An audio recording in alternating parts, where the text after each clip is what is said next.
Disney World is expensive, but the best things are still free.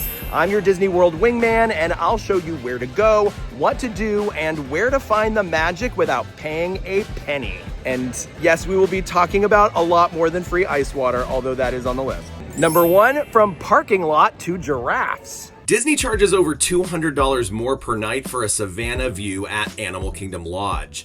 And most people pay it because waking up to giraffes outside your balcony feels like the kind of thing you splurge on for a once-in-a-lifetime vacation. But here's what most people don't know.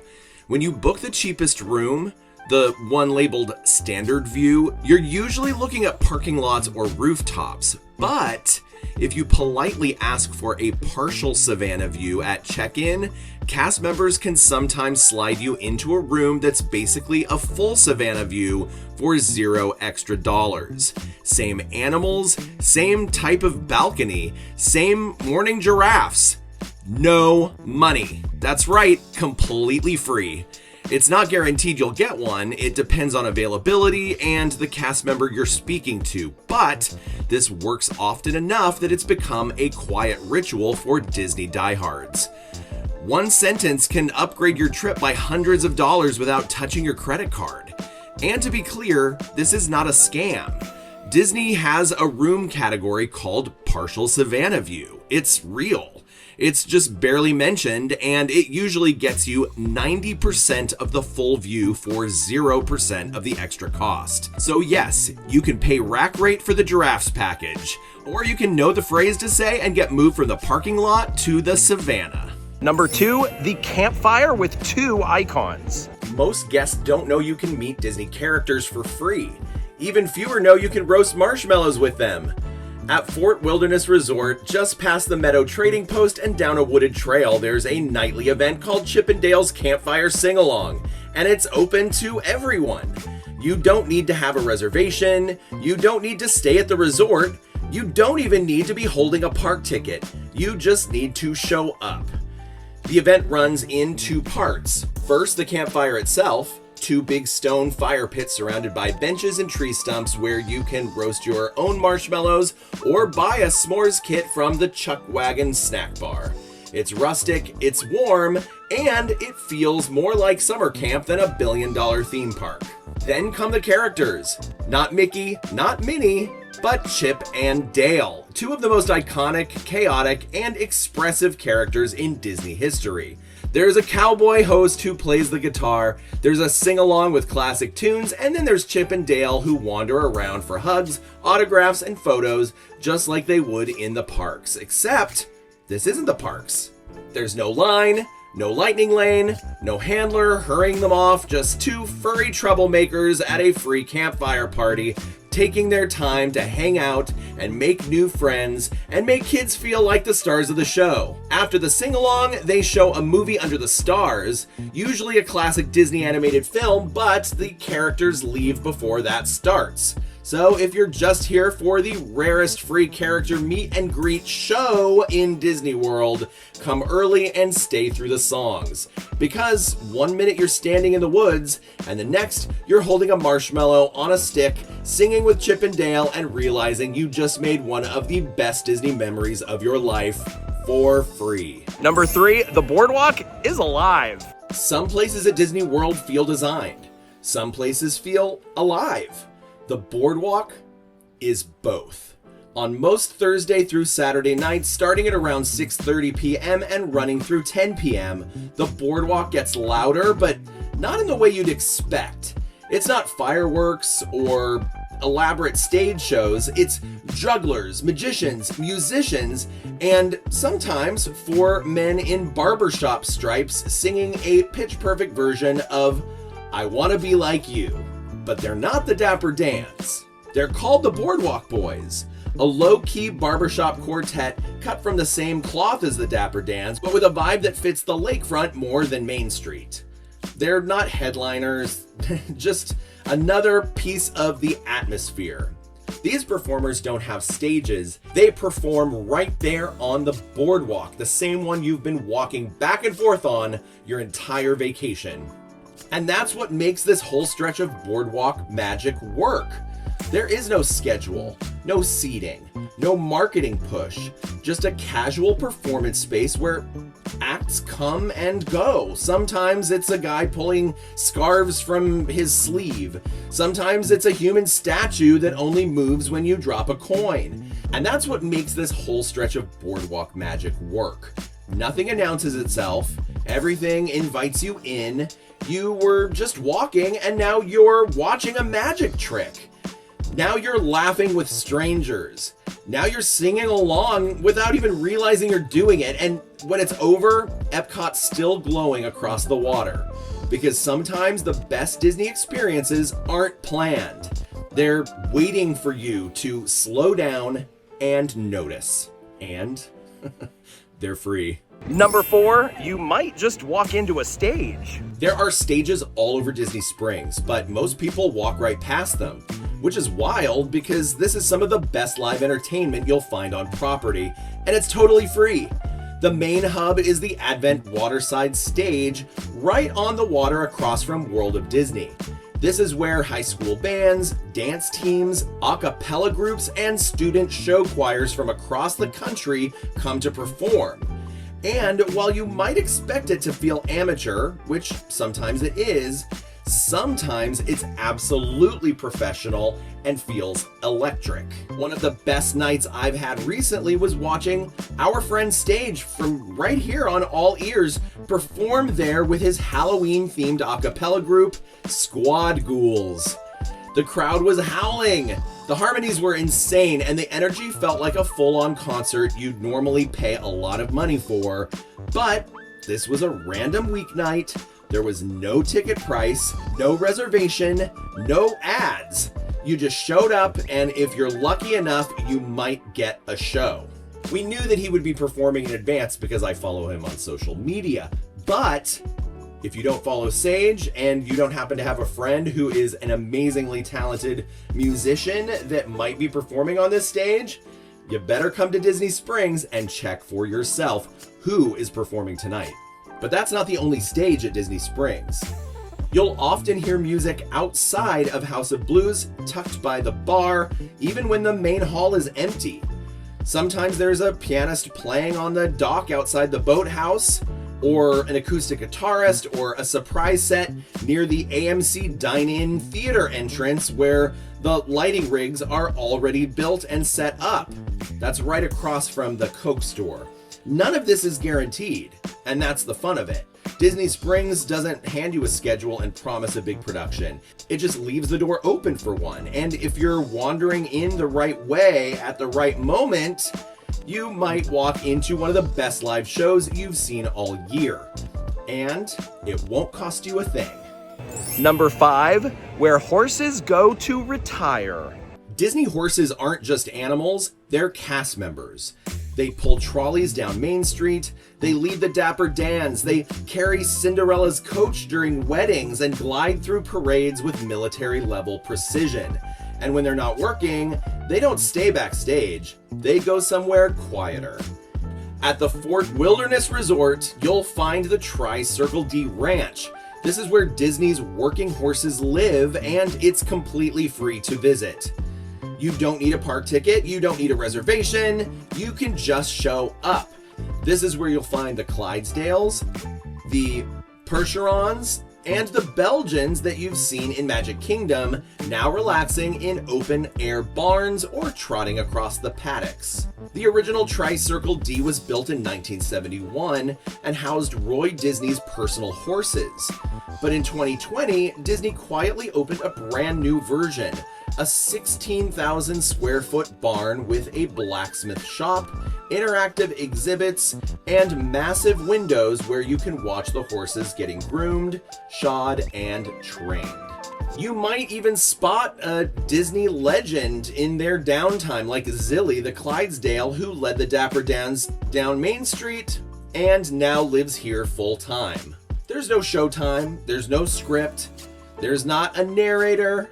You just walk in, and it's really quiet, actually, except for when somebody presses the button to hear the antique calliope play, or one of the horses' neighs, and a kind of backstage magic that most guests never know is open to them. Number 6, Wonders of the Wilderness Lodge. You don't need a park ticket to go deep at Disney World. You don't need to pay extra for an expensive tour. And I mean, really deep.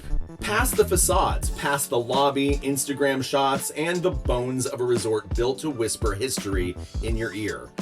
Wilderness Lodge isn't just themed, it's a full story. And if you show up on the right morning around 9 a.m., Wednesday through Saturday, a cast member will tell it to you for free. The tour starts right by the fireplace, that massive layered stone wall you've walked past dozens of times, and it's not just for vibes, it's a scientifically accurate replica of the Grand Canyon's geologic strata. Stacked layer by layer, 2 billion years of time written in rock. That's your first clue that this resort isn't playing around. From there, the details unfold like a museum exhibit in motion. The light fixtures above you, they tell indigenous fire myths. The totem poles, carved by commissioned native artists. The floor tiles and rugs, pulled from real national park motifs. It's not just decor, it's coded map of American myth, and Imagineers hid meaning in every beam and tile. But the most sacred place is tucked away. It's called the Carolwood Pacific Room inside the Boulder Ridge Villas, and if you love Disney history, it'll stop you cold. Inside are original train cars from Walt Disney's backyard railroad, the Carolwood Pacific. The same train Walt Disney rode, maintained, and obsessed over in the years before Disneyland. There are black and white photos of Walt in his conductor's cap, old rail spikes, design sketches, a replica of his workbench. This was not a hobby for Walt. It was the seed of the entire Disney parks idea. Movement, storytelling, nostalgia, wonder, all wrapped in a single loop of track. Because the best things at Disney, they're not always hidden. Sometimes they're just waiting for you to look twice. Number 7, the electrical parade you didn't know still exists. There's a parade at Disney World that floats across the water every night. It's not in the park, it doesn't need a ticket, and most guests have no idea that it still happens. It's called the Electrical Water Pageant, and it's been blinking along the surface of Seven Seas Lagoon and Bay Lake since October 25th, 1971, just 3 weeks after the resort opened. That makes it the longest running parade in Disney history, and it's still using its lights, synth music, and glowing sea creatures like it's stuck in the best possible version of the 1970s. This was actually Bob Janney's test run before he created the Main Street Electrical Parade, and somehow this one just never left. The music's been tweaked, specifically for the 50th anniversary, but it still sounds like something your friend's dad burned to a CDR in his garage. And you know what? That's the charm. You'll see a lineup of sea creatures float by in glowing formation: a sea serpent, whale, octopus, turtle, seahorse, and dolphin. And it shifts to a patriotic finale featuring a leaping starfish, American flag, and bald eagle. All lit up in red, white, and blue. But none of that's really the point. The point is that you're standing by the water at night, maybe on a warm patch of sand by the Polynesian or out on the dock on the Grand Floridian. Maybe you've just finished dinner at Wilderness Lodge and heard the music drifting across the trees. Or maybe you're leaving Magic Kingdom for the day and you catch it out by the entrance gates, floating past in the dark, pulling its own little crowd of blinking lights behind it. It shows up at around 8:45 p.m. The times change based on the time of year and when the sun sets. It stops briefly at the Polynesian, Grand Floridian, Magic Kingdom entrance, Contemporary, Wilderness Lodge, and Fort Wilderness before turning around for the night. There's no crowd control, there's no viewing zones, no characters doing choreography on top of it, just glowing shapes in the dark and that wobbly electronic theme blasting across the water. And here's a trick. If you time it right, you can catch the pageant and the Magic Kingdom fireworks from the exact same spot without stepping foot in a park. The Polynesian Beach gives you a front row seat to both. Grand Floridian Dock frames the castle behind glowing sea serpents. The Contemporary's 4th floor observation deck brings you eye level with the pageant and the fireworks in the sky.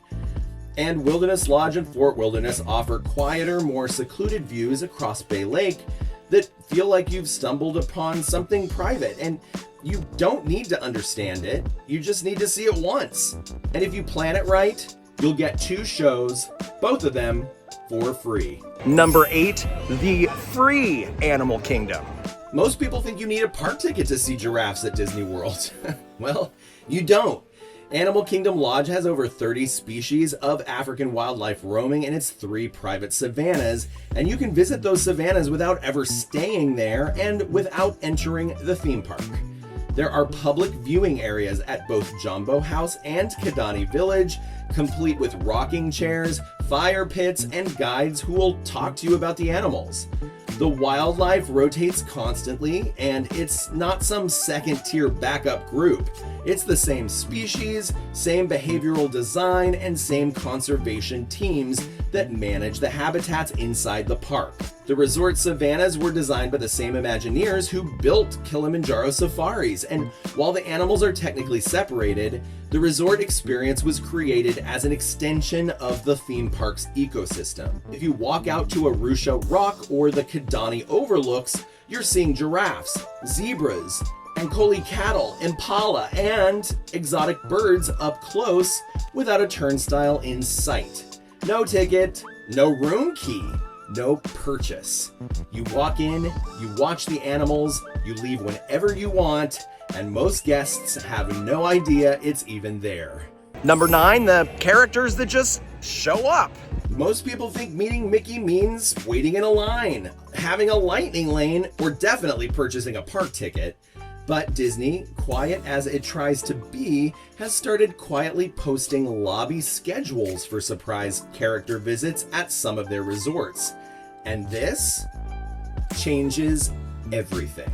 Resort character meet and greets are no longer purely spontaneous. Some resorts now post specific appearance schedules in the lobby, particularly Pop Century, Art of Animation, Caribbean Beach, Wilderness Lodge, and Port Orleans French Quarter, making timing your visit more reliable. And that doesn't mean this is the complete list. This is a list of resorts that we have seen. You've got to check the lobby when you check in. Now, this is always subject to change. It could even be changed by the time this video comes out. But in the past, the scheduled times we have seen have been Port Orleans French Quarter.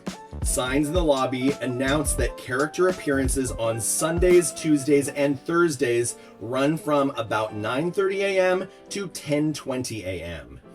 At Wilderness Lodge, we have spotted similar signage for characters on Sundays, Tuesdays, and Thursdays from approximately 2:30 p.m. to 3:20 p.m. Pop Century Resort, we've seen Monday, Wednesday, Friday, and Saturday from 11:30 a.m. to 12:20 p.m. posted. We've also seen those signs at Art of Animation, Caribbean Beach Resort. Always keep your eyes open in the lobby of the hotel in which you're staying. Definitely check that out and ask at the front desk when you're checking in. But Disney hasn't lost its flair for surprise. The character caravan still rolls through lobbies in RVs at random unannounced times, keeping the spontaneity full strength. So, some visits are now scheduled and posted, meaning you can time your arrival. Others are still gloriously unexpected. The literal definition of surprise and delight. Number 10, the most entertaining free rides in Disney. Walt Disney didn't want guests arriving by car. He wanted them arriving by ride. So when Magic Kingdom opened in 1971, the monorail was already gliding across Seven Seas Lagoon. The parking lot sat half a mile away. You couldn't even walk to the park if you wanted. You had to board something, a boat or a beam, and your trip into Disney World started in motion. That's the philosophy behind every great transportation system on property. It's not just about getting you there, it's about how you feel on the way. And right now, some of those rides are better than ever, and they're all completely free. Let's start with the Skyliner. This was Disney's return to ride as transportation, not just buses in disguise. It opened in 2019 and now links 5 resorts with 2 parks all through a single transfer hub at Caribbean Beach Resort. The Epcot line boards at International Gateway and stops at Riviera before gliding into the hub. From there, one line runs to Hollywood Studios, the other crosses Hourglass Lake to Pop Century and Art of Animation. No scan, no ticket, no room key, you just get in and fly. And there's a moment when the gondola clears the treetops, and if the breeze is right, you can see the whole spine of Epcot on one side and the Tower of Terror on the other, like you're drifting above 2 timelines. This is experience. Then there's the monorail. The trains you're riding today entered service in 1989, and yeah, you can tell. The seats are stiff, the doors slam loud, the whole thing smells like crushed strollers and sunscreen from another century, but that's what makes it iconic. There are 3 lines. The resort line loops from the Transportation and Ticket Center through the Polynesian, Grand Floridian, Magic Kingdom, and Contemporary, then back to the TTC. The Express line runs non-stop from TTC to Magic Kingdom, and the Epcot line sails from TTC to Spaceship Earth and back, arcing past solar panels and swinging through the park like it believes in the future, because it is the future. Or it was the future. Let us know in the comments below how you weigh on that mildly depressing idea. You can ride all 3 without a park ticket. And when you drift into the Grand Floridian or cruise through the Contemporary's open atrium, you're not just being moved, you're being placed in a story. But the best ride? It's on the water, and very few people talk about it. The Sasagula River Cruise opened in the early 90s as a free ferry service between Disney Springs, Port Orleans Riverside, and Port Orleans French Quarter. It also runs to Saratoga Springs and Old Key West Resort. It doesn't look like much during the day, but at night, it transforms. The dock behind the marketplace stays quiet. The boat pulls in slow, and you're gliding down a tree-lined river to the sound of jazz. There's no crowd, there's no narration, no one standing in your space, just water and music and stillness. The ride lasts 15 minutes, but it feels longer, in a good way. You arrive at French Quarter like you were taken there by spell, and now it's time for fresh beignets or live music at Scat Cats, both just steps from the dock. You don't need to get on that friendship boat. You don't get that on the Skyliner. It's not just free transport, it's atmosphere and storytelling, and Disney never charges for it. Number 11, free treasure hidden in plain sight. Tucked into the back of Adventureland is one of the most slept-on experiences in Magic Kingdom, and it's totally free. A Pirate's Adventure, Treasures of the Seven Seas, is a self-guided scavenger hunt that sends you all over Adventureland, using a paper treasure map and magic-activated props to track down secret artifacts for Captain Jack Sparrow. You pick up your mission inside the little pirate headquarters near Pecos Bill, and what you get is not just a map, it's a full interactive game that's wired into the land itself. Scan your talisman at the first location and suddenly Cannon moves. A skeleton lights up. A buried treasure chest glows under the ground. It's all the same energy of a Disney ride with no wait time, no age limit, and no extra charge. There are 5 different missions, each one takes about 15 to 20 minutes, and they're designed to be replayed. Kids can do them, adults can do them. You don't have to register. You don't need a lightning lane reservation for it. You just walk up, grab a map, and start unlocking pirate magic all over the land. And the best part? It's free. Number 12, Scrooge McFree. World Showcase is already one of the best parts of Epcot, but tucked inside its pavilions is a free experience that turns the entire thing into an international scavenger hunt with no extra charge, no wait.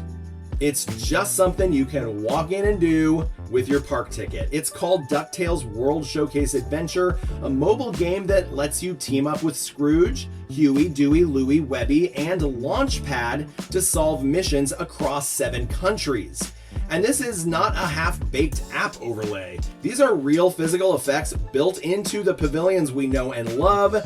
Hidden doors, light shows, animatronics, music cues, prop gags, triggered by your phone as you play. You're not just walking around looking at buildings, you're triggering events that no one else sees unless they're playing too.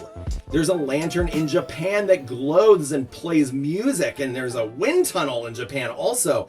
Oh my gosh, the wind experience is so cool. There's a secret painting in France that transforms, a treasure chest in Mexico that opens with a burst of fog. You unlock it, it reacts, and for a few seconds, the entire pavilion feels like it's part of your own cartoon heist. And the game is completely free. There's no login, you do have to download the app. Just open the Play Disney Parks app and tap DuckTales, that's it. You can play it for 5 minutes or 2 hours.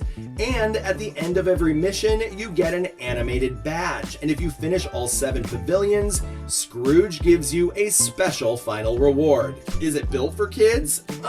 Yes, okay, I could probably admit that. Is it worth doing as an adult? And do I actually think it's amazing and I love everything about it? Yes, I'm not afraid to admit it. And now, some honorable mentions. There are so many amazing free experiences at Walt Disney World, we couldn't fit them all into this video, so here are a few honorable mentions you'll want to know about. Club Cool at Epcot, international soda samples, unlimited pours, and yes, Beverly is still disgusting. If you know, you know. Free ice water. Every quick service restaurant has it. All you have to do is ask. Kid-Cot stations, free postcards and stamps in every World Showcase pavilion. Technically for kids, no one's checking ID. Celebration buttons. Just walk up to guest relations or a hotel front desk or really any cast member you can ask for one. There is no proof of your celebration required. Cast member stickers. They're in pockets, clipboards, and handed out when someone notices something kind. I probably wouldn't ask for them, but this is something really magical and free to receive from a cast member under a special circumstance. Movies under the stars. Free screenings every night at every resort. Polynesian Village shows them with fireworks in the background. Beach Club plays them on the sand. Fort Wilderness goes full campfire. Remember, Chip and Dale? You don't need to be a guest, all you need to do is show up. Small moments, no price tag, very big magic. If you made it to the end, go ahead and put this password in the comments below, and while you're down there, why not hit like and subscribe and turn on notifications so you'll be one of the first to know when myself or one of my friends comes out with a brand new video, something we do all week. Why? Because we're serious about fun. See you next week. Bye.